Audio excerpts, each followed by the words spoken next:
Hey guys, how's it going? Just gonna give you a quick update. I haven't been doing many how-to videos because I've been frankly watching how-to videos myself since I'm welding in an 8-point cage. So I'm gonna walk you through kind of where I'm at right now. I'm getting pretty close to being done, but no editing on the video, so we'll see how this goes, but still just to kind of give you a status of the build. So I'll turn this around. So here's the car. Everything I'm doing is with a MIG welder with gas. It's a 75-25 argon CO2 mix. You can see over there. The cheapest I could find actually was off Amazon, which is kind of sad. I was looking at my local gas supplier, but I could get that tank shipped to my door, brand new, filled, cheaper than driving to the gas place and just buying it.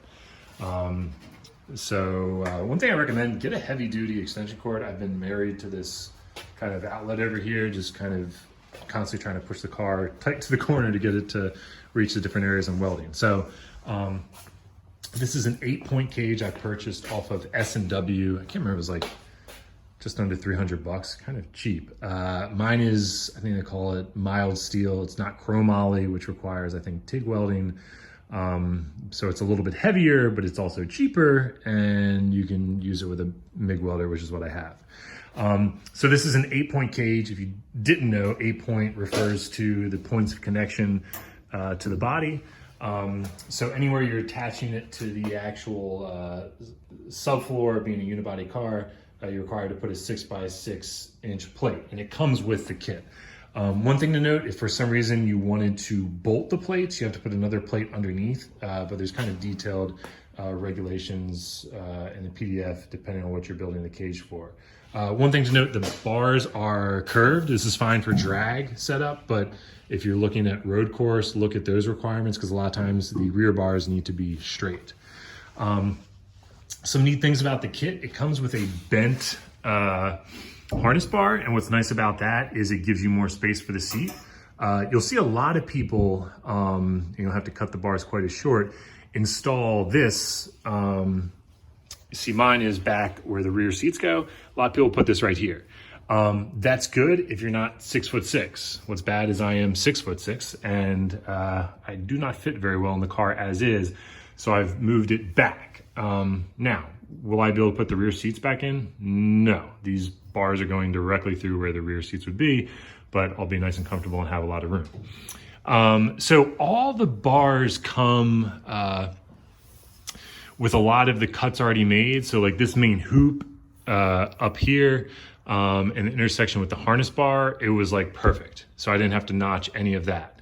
What you will find is the actual leg, especially since I mounted it up on the back here, are very long. So we kind of have to deal with that. But the hardest kind of cuts to sort out was this lateral bar. They kind of made it to where it could intersect with the main hoop and the harness bar, but mine kind of ended up fitting in here, and cutting the angles down to there was a little bit difficult. So as you can see the layout, what I'm doing now, I have everything welded. I haven't done a ton of welding, so I'm still, excuse some of the sloppy welds. I'm gonna be grinding some out and redoing them. One thing to note with the cage is if you weld and then come back with a grinder to make it look pretty, they will not allow you to do that. So the welds have to be original, non-ground, not ground down to smooth out or anything like that. So some of these areas, if I cut it out, I'm completely re-welding that area. So for the most part, a lot of the 6x6 plates fit onto the floor pan fairly flat. I've been shimming them with pieces around the edges just to have something to weld to. Sections like this where it's working out like that, I'm gonna have a plate that goes here to then weld in. And then another thing, I'm gonna be putting swing out bars as well. You see the door bar has a little bit of a bend to it to help the seats fit, and things like that. But again, look at the PDF to really understand the different requirements. There's a specific angle from where your seat and your harness comes down to this bar. There's also the requirement of this door bar has to pass between your elbow and shoulder when you're in your seat. So that's another thing. So overall walkthrough with the car right now, honestly, I've just been working on this roll cage. It's taking quite a bit of time just because I've never done a cage before. and I haven't welded since college, which was 10 years ago now at this point. I'm getting old. So that's kind of where everything stands. Stay tuned as I get kind of, once I have all this welded in, I'm going to be working on seat mounting. And then once that's in and kind of that welding is done, I'm going to be doing a ton of grinding to get away for some of the surface rust. It's been a pain to not be able to kind of quickly prime some of this steel once I get it in, but it's so dirty and kind of trying to make progress and then clean and paint, let the paint dry. I've really just been kind of going at it, and I'm going to come back and with like a stripper disc, kind of strip all the rust I can and then spot prime and then get ready to actually paint the entire interior of the car.